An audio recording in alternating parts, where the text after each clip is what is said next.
జగన్మోహన్ రెడ్డి మీద రాయి దాడి చేసినటువంటి కేసులో కీలక పరిణామమే చోటు చేసుకుంది. వేమూరి సతీష్ ఇప్పటిదాకా ఆ, ఇందులో రకరకాలైనటువంటి కాన్సెప్ట్లు వచ్చినాయి.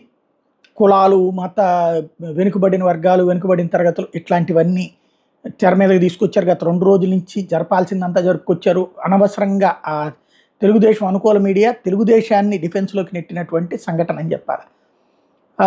ఇప్పుడు ఫైనల్గా సతీష్ అనేటువంటి కుర్రోడిని అరెస్ట్ చేశారు. ఇతనికి కోర్టు 14 రోజులు రిమాండ్ ఇచ్చింది. సతీష్ని నెల్లూరు సబ్ జైలుకి తరలించారు. మరోవైపు అతనికి బెయిల్ పిటిషన్ వేస్తామంటూ అతని తరపున లాయర్ సలీం, అంటే ఇతను వాస్తవంగా పబ్లిసిటీ కోరుకుంటున్నాడు. సలీం అనేటువంటి లాయరు మొన్న మధ్యన ఏదైతే ఇతనిది జరిగింది కదా ఇన్సిడెంటు, మన శ్రీనివాస్ జగన్ మీద హత్యా ప్రయత్నం కేసులో శ్రీనివాస్ని బయటికి తీసుకురావడానికి ప్రయత్నించిన వ్యక్తి సుదీర్ఘకాలం పాటు చేసి అతనే ఇప్పుడు ఇతని తరపున కూడా వేస్తానంటే జగన్ మీద హత్యా ప్రయత్నాల వాళ్ళని కాపాడుకొచ్చేందుకు సలీంకి ఎవరైనా డబ్బులు ఇస్తున్నారని నేనైతే అనుకోను. ప్రచారం పొందడం కోసం ఆయన చేస్తున్నట్టయితే అనిపిస్తోంది.